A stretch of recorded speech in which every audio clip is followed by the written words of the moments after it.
Hello friends, this is Shahbaz and you are watching our YouTube channel विधिक जागरूकता। आज हम आपके लिए एक बहुत ही इंफॉर्मेटिव वीडियो लेके आए हैं और ये वीडियो रिलेटेड है अनअकैडमी से। आपने मेरी प्रीवियस वीडियो देखी होंगी और मैं बहुत समय से आप लोगों को एंकरेज कर रहा हूं कि आप अनअकैडमी ज्वाइन करिए। इसके पीछे बहुत सारे रीजंस हैं।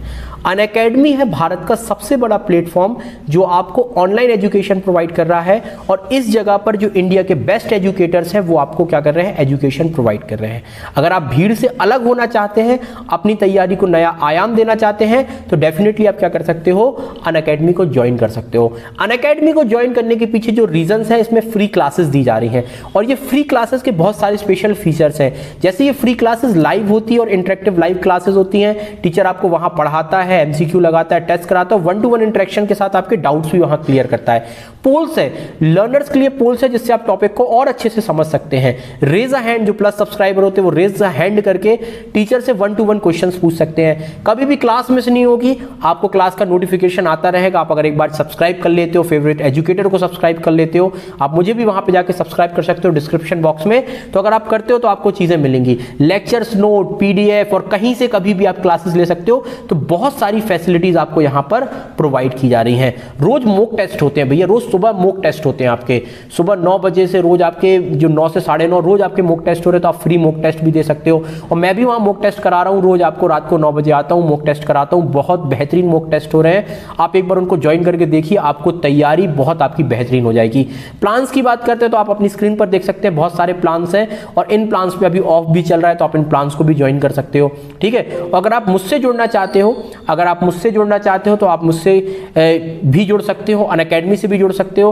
अनअकैडमी से जुड़ना चाहते हो तो आप देख सकते हो अपनी स्क्रीन पर यूट्यूब और टेलीग्राम में लिंक दी गई है। और अगर आप मुझसे जुड़ना चाहते हो तो विधिक जागरूकता चैनल, जिसकी लिंक आपको डिस्क्रिप्शन में मिल जाएगी। और अगर आप यूट्यूब चैनल मेरे पहली बार आए हैं तो वीडियो को लाइक करें, चैनल को सब्सक्राइब करें। ठीक है, और साथ साथ जो भी एग्जाम्स हो रहे हैं उनके संबंध में बहुत सारी फ्री क्लासेस मेरे द्वारा लाई जा रही हैं अनअकैडमी में, तो आप जाके वो भी देख सकते हैं। और अगर आप जब लिंक पर क्लिक करते हैं क्लासेस के थ्रू, तो आप क्या कर सकते हो, उसमें एक कोड मांगा जाएगा, तो आप उसमें शाबाश 10 कोड यूज करिए, SHABAZ, तो आप फ्री क्लासेस को एक्सेस कर सकते हैं। और टेलीग्राम चैनल में चले जाइए, टेलीग्राम चैनल में आपको रेगुलरली बहुत सारी एग्जाम की अपडेट्स मिलती रहेंगी। जैसे छत्तीसगढ़ का भी एग्जाम आया है, तो ये सारी अपडेट्स वगैरह आपको वहां पे डेफिनेटली मिलती रहेंगी। चलिए स्टार्ट करते हैं सेक्शन 53 से।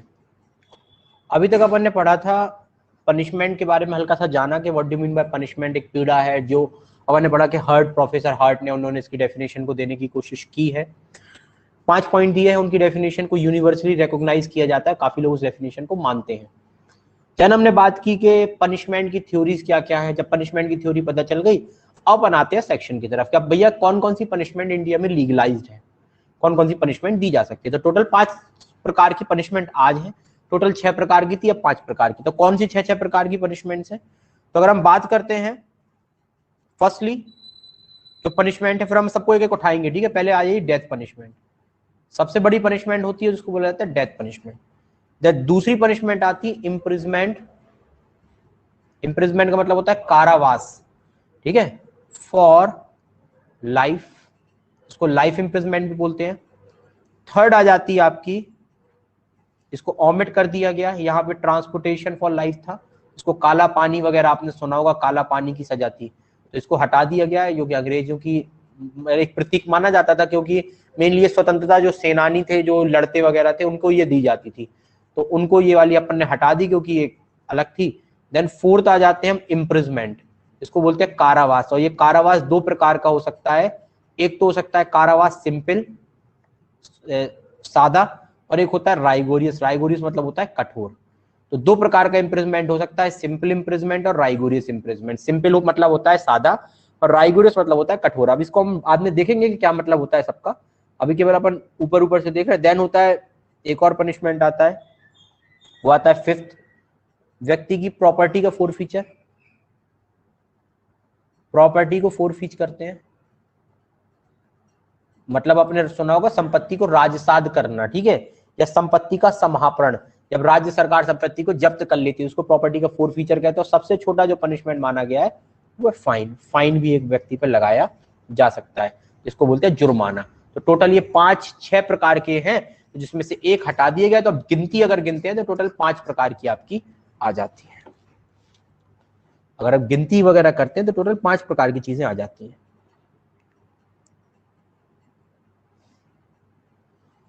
अब सबसे पहले हम बात करते हैं डेथ पनिशमेंट के बारे में। किस सेक्शन के बारे में? डेथ। एक एक उठाते हैं। सबसे पहले पढ़ते हैं डेथ पनिशमेंट क्या होती है।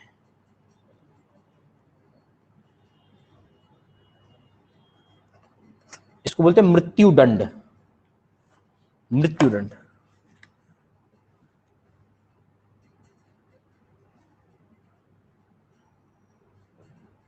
लगभग आईपीसी में कितने जगह मृत्युदंड के प्रावधान किए गए? कितनी जगह? लगभग लगभग पूछ रहा हूं, एग्जैक्टली लगभग कितनी जगह मृत्युदंड है आईपीसी में?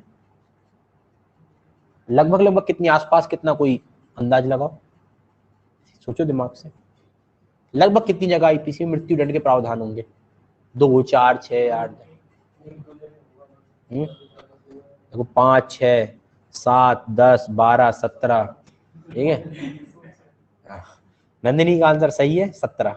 ठीक है, नंदिनी का आंसर सही है। टोटल 17 जगह पनिशमेंट। नंदिनी को याद है, हमने लिखवाया था। ठीक है, उसके लिखा है, नंदिनी को याद है। ठीक है, 17 जगह भी ये टोटल पनिशमेंट है, 17 जगह। ठीक है, नंदिनी खुश हो गई। टोटल 17 जगह पे क्या है? डेथ पनिशमेंट के प्रोविजन। आप लोग पढ़िएगा कभी, ठीक है, जब ना मिले तो बताइएगा। बिल्कुल एक साथ बता दूंगा आकाश। मेंस के क्वेश्चन तो आप इजीली ट्रैक कर सकते हो। जैसे मैंने पनिशमेंट बताया, मेंस के क्वेश्चन के लिए कोई भी प्रीवियस ईयर का पेपर उठा लो तो, या कोई भी अनसॉल्व उठा लो, उसमें आपको पता चल जाएंगे सॉल्व। तो जो चीजें बता रहा हूँ मेंस के हिसाब से ही बता रहा हूँ। जो मैंने आपको थ्योरीज वगैरह बताई सब मेंस में ही आपको काम आएंगी। अगर ज्यादा अपन मेंस के हिसाब से देखेंगे तो अभी मेन पॉइंट आपके मिस हो जाएंगे। तो जो चीजें है वो सारी मेंस के हिसाब से ही, जो इतनी चीजें डीपली बता रहे हैं ये मेंस में ही आपके काम आ जाएंगी। तो बस आपको क्या करना, अगर आप इसको सिस्टमेटिकली अरेंज कर पाओगे तो ये मेंस का ही काम है आपका। चलिए आ जाते हैं। अब कुछ प्रश्न उठते हैं डेथ पनिशमेंट के बारे में। ठीक है, सबसे पहले डेथ पनिशमेंट को के लिए एक वारंट निकाला जाता है। इसको वारंट को क्या बोलते हैं? Black warrant. कभी आपसे कोई ब्लैक वारंट बोले, किसी व्यक्ति के विरुद्ध ब्लैक वारंट निकला है, तो ब्लैक वारंट का मतलब होता है, इसे डेथ वारंट भी कहा जाता है। कहां निकलता है ब्लैक वारंट और डेथ वारंट? बताइए।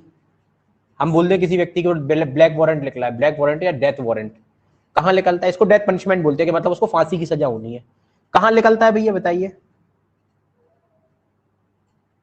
तो ये है form number 42 of second schedule.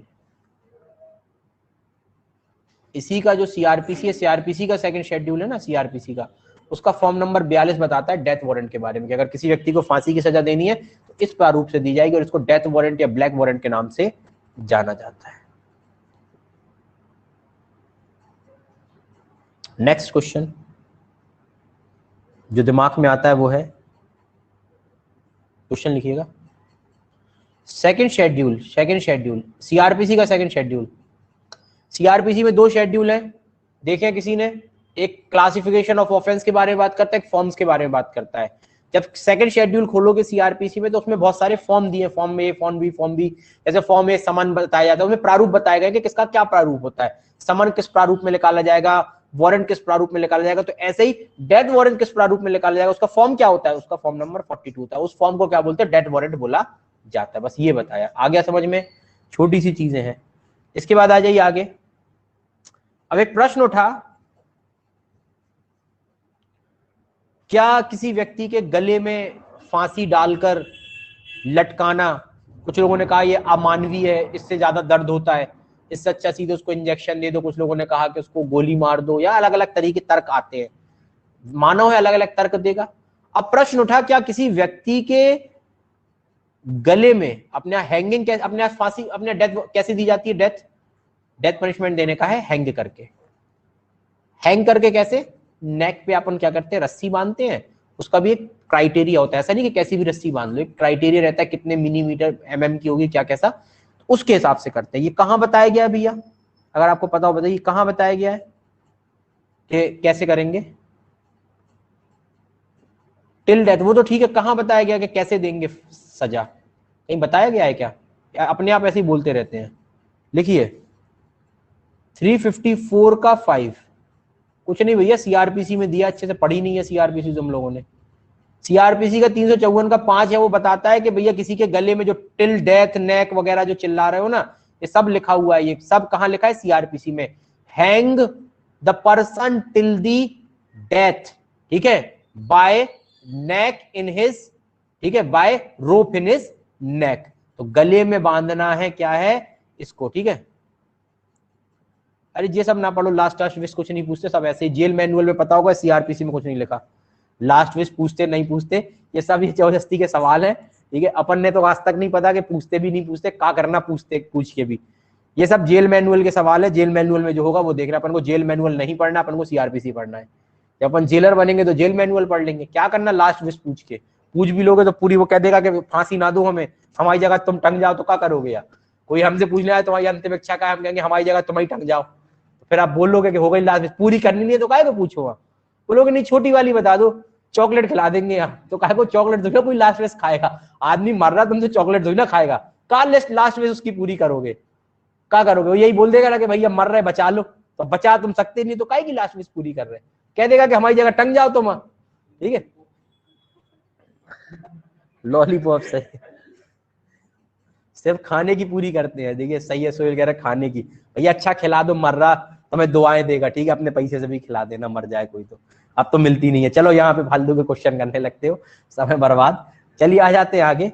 हाँ तो आया कि भैया प्रश्न आया, तो ये तो मैंने आपको मोड बता दिया कि ये मोड होता है, गले में उसके क्या करनी, रस्सी डालनी और उसको आपको नेक में डाल के करना है, ठीक है। नेक्स्ट आ जाता है भैया जो मर रहा होता है उसे 7 स्टार का खाना नहीं दिखता है। हम अभी आपसे कह दें कि ऐसे ऐसा होने वाला है तो आपको 7 और 8 स्टार कुछ ना दिखेगा, आपको लिखेगा बच जाओ बस, ये सबसे बड़ी बात होती है, ठीक है। लाइट गई, हाँ लाइट गई है, पता चल गई लोगों को, लाइट चली गई, ठीक है। लाइट बहुत जा रही है आजकल, इन्वर्टर का भला हो। ये तो चलिए आगे देखते हैं। हाँ चलिए अपन सवाल आ रहा था कि एक प्रश्न उठाया लोगों ने कि व्यक्ति के गले में रस्सी डाल के आप जो मार रहे हो, क्यों ऐसा कर रहे हो, कोई और तरीके से क्यों नहीं मारा जा सकता।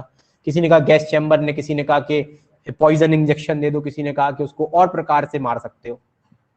सवाल है, लेकिन जब ये सवाल सुप्रीम कोर्ट के पास पहुंचा, हर सवाल सुप्रीम कोर्ट के पास पहुंचा, तो सुप्रीम कोर्ट के पास जब सवाल पहुंचा हैंगिंग को लेके, केस था दीना वर्सेस यूनियन ऑफ इंडिया का। लिखिए दीना वर्सेस यूनियन ऑफ इंडिया 1983। ये प्रश्न जब सुप्रीम कोर्ट के पास पहुंचा कि भैया कैसे, लिखा hanging as a mode of execution of death, मतलब हैंग करके किसी व्यक्ति को डेथ देना, क्या ये कॉन्स्टिट्यूशनल है या नहीं है। उन्होंने बोला कि अमानवीय है, कुछ लोगों ने कहा ये असंवैधानिक, अमानवीय है और ऐसे नहीं होना चाहिए। सुप्रीम कोर्ट ने कहा कि ये बिल्कुल, ये किसी भी, कुछ लोगों ने कहा ये आर्टिकल 21 का वायलेशन है और 354 का जो 5 क्लॉज है ये अनकॉन्स्टिट्यूशनल है, क्योंकि ये अमानवीय, और आर्टिकल 21 कहता है कि हर व्यक्ति को अपने जीवन का अधिकार होगा और ये जीवन छीन रही है, ऐसा वैसा। अलग अलग लोगों ने अलग अलग बातें की, लेकिन जब सुप्रीम कोर्ट के पास पहुंचे तो सुप्रीम कोर्ट ने 2-3 चीजें की। पहला उसने कहा कि जो हैंग करते हैं किसके तहत, जो 354 के क्लॉज 5 के तहत, ये कॉन्स्टिट्यूशनल है, ये संवैधानिक है, पहली चीज। दूसरा उन्होंने बोला 354 का क्लॉज 5 कॉन्स्टिट्यूशनल है, ठीक है। दूसरा 354 में जो प्रोसेस बताई गई है वो किसी भी प्रकार से आर्टिकल 21 को वायलेट नहीं करती है। उन्होंने ये भी बोला ये किसी भी प्रकार से आर्टिकल 21 को वायलेट नहीं करती, आर्टिकल 21 के विपरीत नहीं है। बस खत्म बात। जब आर्टिकल 21 को वायलेट नहीं करती है, 354 की जो प्रोसेस है वो कॉन्स्टिट्यूशनल है, तो दो भैया फांसी, कोई दिक्कत ही नहीं है। सुप्रीम कोर्ट ने खुद मोहर लगाई है। कुछ लोगों ने कहा था कि ये तरीका गलत है, अंग्रेजों के जमाने का तरीका है, लोगों को तड़पा के मारते हो, ऐसा वैसा, और कोई तरीका आना चाहिए, इस टाइप प्रकार की चीजें आई। तो बोला गया कि भैया ऐसा कुछ नहीं है, बल्कि इस प्रकार की चीजें उन्होंने मना कर दी। क्लियर हुआ यहाँ पे। अब नेक्स्ट केस आया, लोगों का, कुछ लोगों का काम ही होता है कैसे केस ही केस लाना। अब आया बच्चन सिंह का case, very important case, Bachchan Singh versus state of Punjab. और इसके साथ एक और केस लिखोगे मिट्ठू सिंह, ऐसा नहीं मिट्ठू सिंह नहीं, मक्खी सिंह लिखिए, मक्खी।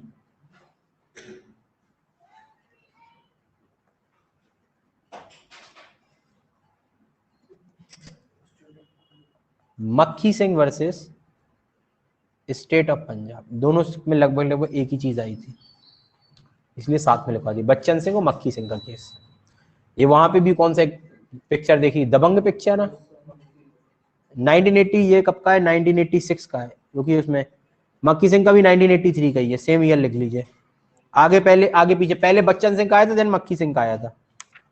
उसमें नहीं आया तो कौन सी पिक्चर थी उसमें मक्खी सिंह का जिक्र था?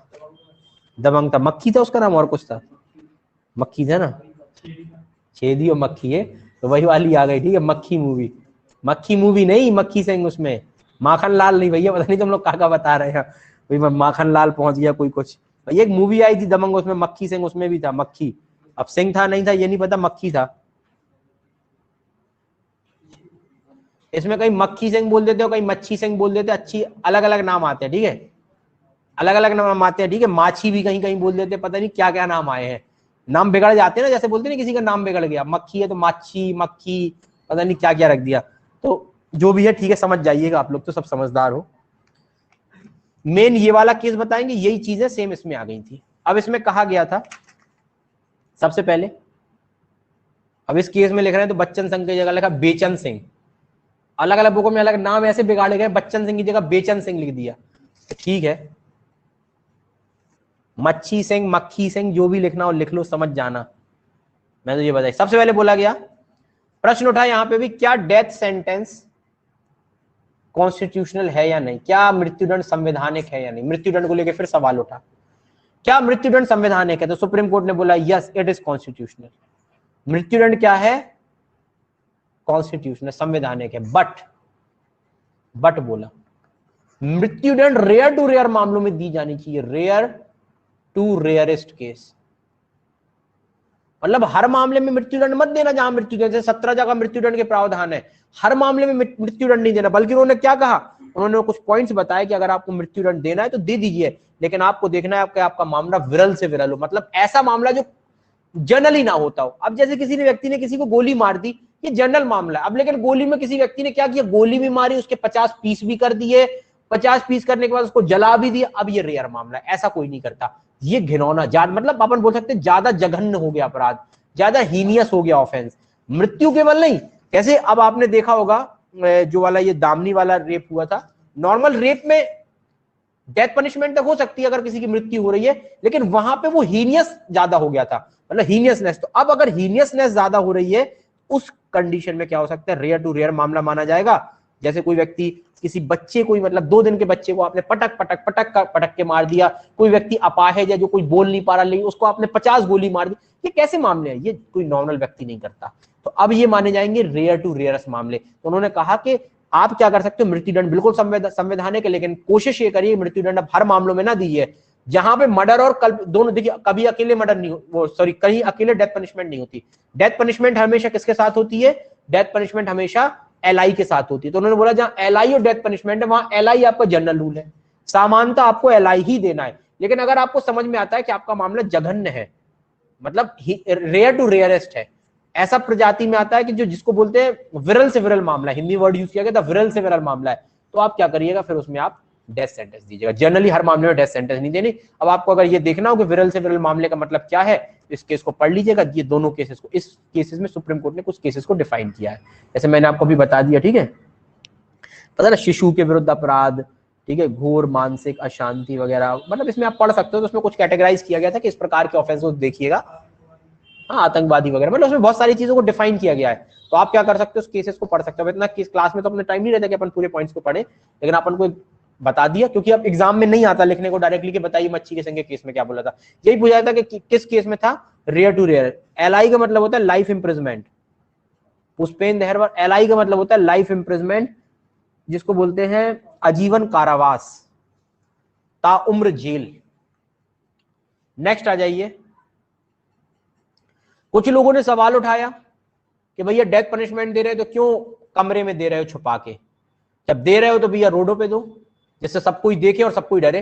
जब आप डरा रहे हो, तो हमने पहले आपको बताया था हमारे डराने का सिद्धांत ही नहीं है, हमारे डराने का सिद्धांत नहीं। कुछ लोगों ने उठाया था कि अगर डेथ सेंटेंस देना चाहते हो तो डेथ सेंटेंस क्या करते हैं, जैसे किसी कोई कंट्रीज, अरब कंट्रीज में अगर डेथ सेंटेंस देते हैं तो वहां पे आपने देखा होगा वो क्रेन लेके आते हैं, क्रेन से ऐसे लगाते हैं और बीच चौराहे में दिया जाता है, जिससे लोग डरे। और स्वाभाविक बात है, वहां पे अगर इस प्रकार की दी जाएगी तो अपराध तो जबरदस्ती कम होंगे ही होंगे, क्योंकि लोग डर जाते हैं। जब आपके सामने कोई व्यक्ति को मरते हुए देख लो तो आदमी को दिमाग खराब हो जाता है, और आपके सामने कोई ऐसे करे, बोले पता चला, बोले क्या कर रहा भैया, तो कोई अपराधी निकल रहा, बोले क्या कर रहा, बोले इसने रेप किया था इसलिए ऐसे कर दिया, पत्थर मार के मारा, आदमी डर जाएगा। लेकिन फिर सवाल यहां भी उठाया गया तो ऐसे भारत में भी करो ना, लेकिन मना कर दिया गया, सुप्रीम कोर्ट ने मना। उसने बोला कि जो पब्लिक हैंगिंग होती है, मतलब लोगों के सामने जो हैंग किया जाता है, ये अनकॉन्स्टिट्यूशनल है। देखिए, public hanging should be unconstitutional, must be unconstitutional. Case आया था attorney general of India versus Lachhamma Devi. Attorney general of India versus Lakshma Devi या लच्छम्मा देवी, नए नए नाम से जाना जाता है, लक्ष्मा देवी, ये आपका 1986 का। इस केस में बोला कि किसी, सुप्रीम कोर्ट ने मना कर दिया कि जो पब्लिक हैंगिंग होगी, मतलब आप अगर किसी व्यक्ति को पब्लिकली हैंग कर रहे हो, पब्लिकली मतलब रोडों पे, चौराहों पे, पब्लिक प्लेस पर हैंग कर रहे हो, जैसे किसी किसी कंट्री में किया जाता था, लोग वहां पे डरते भी है, वहां पे ऑफेंस कम होते हैं। अब आप जाके देखिएगा, जहां पे पब्लिक हैंगिंग वगैरह होती है, पब्लिकली जिनको सजा दी जाती है, तो उन कंट्रीज में ऑफेंस कम होते हैं। लेकिन उन्होंने बोला कि ये भैया यहाँ पे इंडिया में तो ना होगा, ये और कंट्रीज में होता है कोई भी चीज है, लेकिन हमारे रिफॉर्मेटरी नेचर की थ्योरीज हैं, अगर इस प्रकार की चीजें करने लगेंगे तो फिर वो नहीं रहेगा सही। और बहुत सारे उन्होंने पॉइंट्स माने थे, तो इसको मना कर दिया।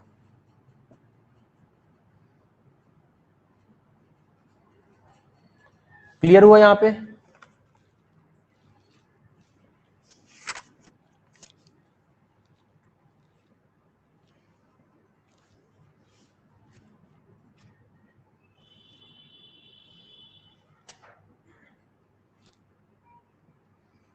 बहुत बार क्या हुआ है, इसको जो विधि आयोग है या जो भारत के जो लॉ कमीशन होता है ना, विधि आयोग, इसने इसको अनकॉन्स्टिट्यूशन करने के लिए भी बोला है। बहुत सारी रिपोर्ट पेश की गई है 1962 में, जो रिपोर्ट पेश की गई थी, और भी बहुत सारी चीजें आई हैं। इसमें कहा गया था कि विपरीत है और इसको हटा देना चाहिए, क्योंकि ये अगेंस्ट जाती है लोगों के। जब हमारा रिफॉर्मेटरी नेचर है तो फिर आप उसको क्यों नाम सुधारने का मौका दें, और अगर आप उसको मृत्यु दंड दे रहे हो तो मृत्यु दंड कहीं गलत है। और जो 20वें विधि आयोग था, 20th लॉ कमीशन, जो 2012 से 2016 था, जिसमें आपके अध्यक्ष थे अजीत प्रकाश शाह, एपी शाह, ये ठीक है। इन्होंने कार्यकाल में जो 262 रिपोर्ट इन्होंने भी अपनी दी थी, 262 रिपोर्ट जो सदानंद गौड़ा को इन्होंने दी थी, उसमें भी इन्होंने मृत्यु दंड के संबंध में बोला गया था, ठीक है। और इसमें बहुत सारी चीज, उसमें उन्होंने 2 केसेस का जिक्र किया था, और इन्होंने कहा था कि केवल 2 मामलों में, आतंकवादी से जुड़े मामले, आतंकवाद से जुड़े मामले, और अगर कोई मामला है जो जिसमें क्या होता है, राज्य के विरुद्ध कोई अपराध होते हैं, राज्य के विरुद्ध अपराध होते हैं, जैसे स्टेट के विरुद्ध ऑफेंस होते हैं, या कोई आतंकवाद से रिलेटेड मामले, केवल इन्हीं मामलों में मृत्यु दंड दिया जाना चाहिए, बाकी अन्य मामलों में मृत्यु दंड नहीं दिया जाना चाहिए। तो अलग अलग, मैंने बताया, अलग अलग समय बोला गया, लेकिन इनकी रिपोर्ट को क्या नहीं किया गया था, माना नहीं गया है, और मृत्यु दंड अभी भी हमारे यहाँ संवैधानिक माना गया है।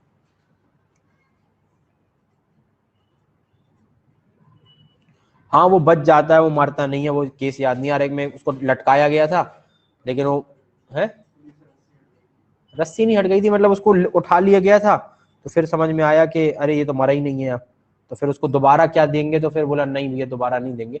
बल्कि अब क्या किया जाता है, फिर अब थोड़ा सा सावधानी ये रखी जाती है कि जब डेथ करते हैं तो डॉक्टर्स भी यहाँ मौजूद होते हैं, तो उसको टांगते हैं, फिर जब तक उसको मतलब प्रॉपर, और जब तक डॉक्टर चेक करता है, चेक करने के बाद ये उतारते हैं, ऐसा नहीं कि भैया बच जाए। तो ये सारी चीजें आती है, क्योंकि फिर ऐसा नहीं, क्योंकि एक बार फांसी की सजा होती थी, फिर बार बार फांसी तो दे नहीं सकते थे वहां पे, तो फिर उसको बचा लिया गया था वहां, फिर उसको दूसरी सजा में कन्वर्ट किया गया था। तो बहुत सारे केसेस आते हैं, लेकिन अब मैंने आपको इंपॉर्टेंट बता दिए। लेकिन कहीं था कि क्या मृत्यु के दंड को किसी विलंब हो जाता है तो बदल सकते या नहीं बदल सकते, क्या ज्यादा देर करने से कोई फंडामेंटल, कुछ केसेस में बोला था ज्यादा हो जाता है तो उसमें बदल सकते, तो अलग अलग, लेकिन अपने उतने यूजफुल नहीं है जितने एग्जाम के लिए यूजफुल है, मैंने आपको बता दिया।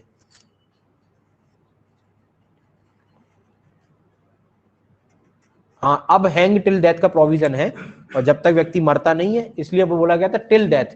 पहले ऐसा नहीं था कि पहले आपको केवल हैंग करते थे, बच गए तो भी आपकी किस्मत था, लेकिन अब तो यह है कि जब तक मरोगे नहीं, इवन डॉक्टर भी जहां पे जब फांसी दी जाती है वहां मौजूद, ऐसा नहीं होता कि तुरंत फांसी की बहुत सारी तैयारी की जाती है। आपने अभी देखा होगा निर्भया वाले मामले में जब फांसी होनी थी तो जल्लाद उसमें अलग होते हैं, ऐसा नहीं कोई भी दे दे, आप ही जाके बोल जाओगे आज हम जल्लाद बने जा रहे हैं, या उनकी भी एक फैमिली होती है जल्लादों की, ठीक है, उनको किया जाता है जल्लादों की, और जल्लाद मतलब पनिशमेंट देते हैं, उनको एक सैलरी मिलती है, एक मतलब, और हर जगह हर जेल में जल्लाद भी नहीं होते, कहीं कहीं जहाँ पनिशमेंट, जैसे तिहाड़ वगैरह जेल होती है, यहाँ पे जल्लाद है।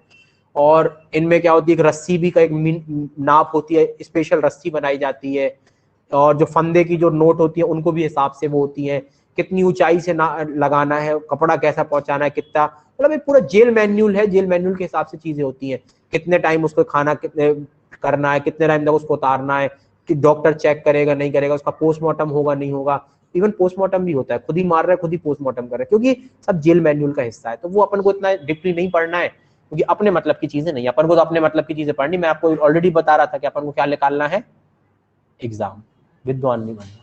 ये विद्वान बनने वाली चीज है। अब जिसको विद्वान बनना है तो जेल मैनुअल लीजिए, बिकता है बाजार में, जेल मैनुअल लीजिए, ऑर्डर करिए और पढ़िए क्या क्या है। 5 पनिशमेंट है अभी, 5 पनिशमेंट, ठीक है। हाँ मेरठ में होगी, मैंने वही बोला ना, स्पेसिफिकली कुछ लोग होते हैं, सबको ही नहीं देते।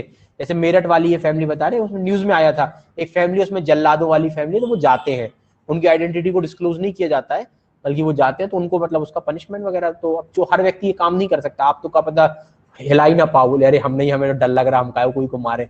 तो एक मजबूत व्यक्ति चाहिए वहां पे, तो बहुत सारी चीजें चाहिए। हाँ वो चीज अब जो है तो है, वो हर व्यक्ति को डर नहीं रखा जाता, कुछ ही लोग होते हैं। तो अब मेरे को तो नहीं पता कि मेरठ की है कहाँ की, लेकिन ये पता है कि यूपी की एक फैमिली है, उसमें जल्लाद, तो वो जाते हैं, उनको बुलाया जाता है। क्योंकि पहले क्या होता था, पहले बहुत फांसी होती थी, जब अंग्रेज के समय था तो वो तो सबको ही फांसी में टांग देते थे। लेकिन अब हमने क्या बोला, हमने बोला रेयर टू रेयर मामलों में, और रेयर टू रेयर मामले बहुत कम आते हैं। तो हजारों